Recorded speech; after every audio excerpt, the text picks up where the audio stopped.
It's presented by Krish Raja from Amobee. Everyone, let's give Krish a massive round of applause for taking on this topic.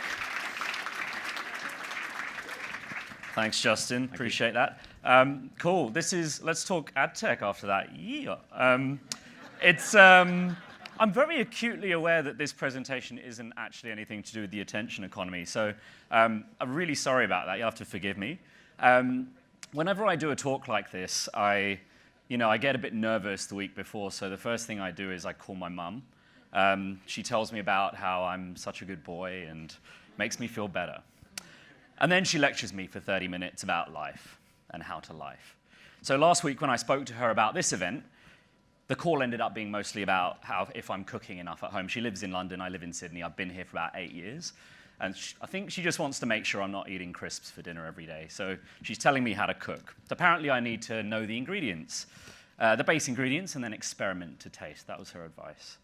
So I got to preparing my talk pretty much straight after that call. So stay with me as I apply some of my culinary learnings to this talk and to the world of TV. And the good thing is, if I lose you, you can just think about cake for 10 minutes anyway. So an introduction to me. I'm a digital and RTB native. I have worked at Nine for about 3 years. Before that, I was at Microsoft. Sort of always been in the tech side. I now work at Amobee. I look after product. So I'm going to quickly interrupt the regularly scheduled programming for a little ad break to tell you about what Amobee does. Ready for that? So Amobee is basically an independent buy-side platform. We specialize in advanced TV, and we're owned by Singtel. So, okay, ad break over. Let's get back to the content. So a lot of this presentation is basically about it's basically the melting pot of various parts of my experience. Topped with a bit of vocab and some over-labored analogies about ingredients, as you'll see in a sec.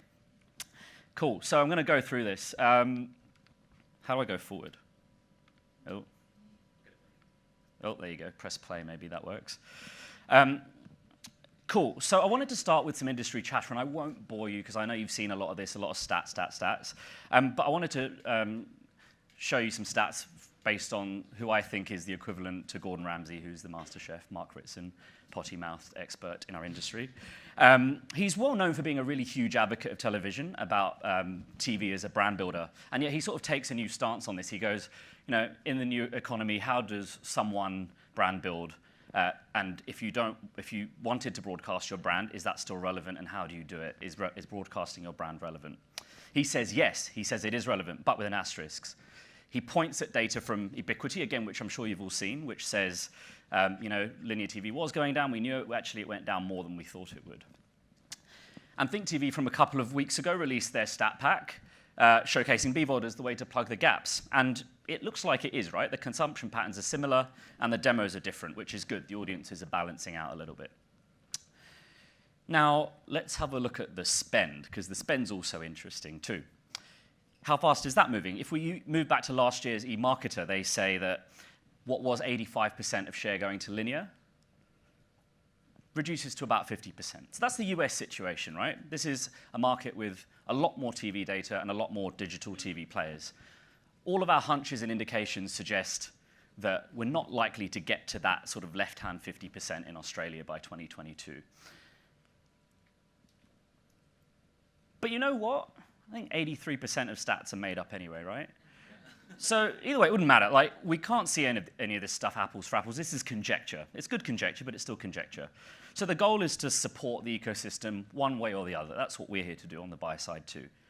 So let's stop focusing on what we don't know and start focusing on what we do know. And if there's anything that we do know is that the change is transformative. It's a digital transformation. What happens during a digital transformation? In every single one to date, whether it was records to Spotify or cabs to Uber or Blockbuster to Netflix or broadcast to digital, one of the recurring trends that is fail-proof is that once they're completed and automation automated, the businesses that survived and thrived afterwards were writing more money than the businesses before them, but with fewer people. This is not a revolutionary announcement, right? But it is an inevitability. So the change is transformative. The change is transformative. If it is transformative, and as I said, the hunch suggests that we have a bit of catching up to do on CTV and BVOD, then the transformation needs to pick up a bit of pace. On the sell side, the broadcasters have already placed their stake in the ground. They've already released some pretty awesome announcements, and as Justin said at the start of the day, the world is taking notice of Australia, so that's awesome. But if the whole industry is going to keep up, then the buy side needs to step up their game a bit. I'm talking ad tech, I'm talking agencies, I'm talking marketers. Now the question is, what's the modus operandi, right? Whose rules do we play by to create the new TV buy side? Digitals or TVs? I mean, we're now past the tipping point and digital outspends TV, so we're going to play by digital's rules, right? Hold that thought. TV isn't actually the only thing transforming for the better. Programmatic is as well. A new era of programmatic is here, and that's one where ad tech is also building for TV first, instead of building for websites and cookies. So the death of the cookie and data privacy laws, that's sped this up a lot, but it was always inevitable that the new generation of ad tech would build for television. This was always going to happen. And it's a really welcome shift. Why?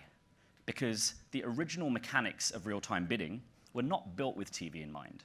They were built with cookies in mind. They were built with infinite supply of inventory in mind. They were built with performance media in mind, not television. So we're moving towards a different kind of future here where the mechanics of RTB aren't the be-all and end-all. They don't cause as much disruption after the event in fulfillment of campaigns, optimization, and troubleshooting. Identity will look like household plus addressable alongside things like VOZ. Media supply, while never going to be, it's not as constrained as it once used to be, but I still believe that everyone will want the top 10% of stuff, right? Everyone's going to fight after the top stuff. And automation will be put to use in a way, and it already is, in a way that understands the mechanics of television and doesn't treat it like space on a page. And so hopefully what we end up with, hopefully, is a situation that looks like almost like an automated futures market for TV trading, where you can see ahead of the event as opposed to after the event. And the opportunity is pretty clear, right? One audience anywhere, what Ritson said, what everyone's been saying today. So how do we get there? Combining addressability and identity on one side, and panel-based measurement like VOZ on the other. We're going to need elements of both if we want to see across channels, but we're going to need them to come together. And that brings us to VOZ. So VOZ, alongside all the broadcaster innovations, it's awesome for the Australian industry. Again, it's been a real, it's been good to see it coming, and we're really excited to see where it does go from here. But when you go to the supermarket, you don't just buy one ingredient. You want lots to make the right meal. And this is where my over-labored analogy starts. There are way more ingredients out there. So let's explore what some of these ingredients are and how they can work together. So we've spoken a little bit about data, right? So in the top left corner there, you've got VOZ. It's an awesome one. But there are tons of ingredients for you to cook with. There's audience data for you to find new audiences. There's marketer data for you to identify for high-value audiences. Location data, household maps, TV listening data, all of that can be used as ingredients. And in the absence of one ingredient, it should not stop you from getting in that kitchen. Data isn't the only ingredient, though. We need talent and we need automation. Your talent is going to need to understand TV first and foremost, but they'll need to understand technology principles as well, how to build new capabilities from ingredients, how to be the chef, I guess, is the analogy, and how tech platforms interact with one another. So TV thinking, skill sets, technology mindsets. And the last one is automation. Automation basically means your technology platform. It will need to not only think about auctions. It will need to not only think about real-time bidding. It will need to think about things ahead of the event, real-time sizing and forecasting, guaranteeing outcomes from the get-go, and in-flight optimization across linear and digital, sorry. So, I kind of like, being a data and tech native, I wanted to zoom in on one of these three. Yeah, you guessed it, it's talent. Really, really, really important. So I mentioned earlier,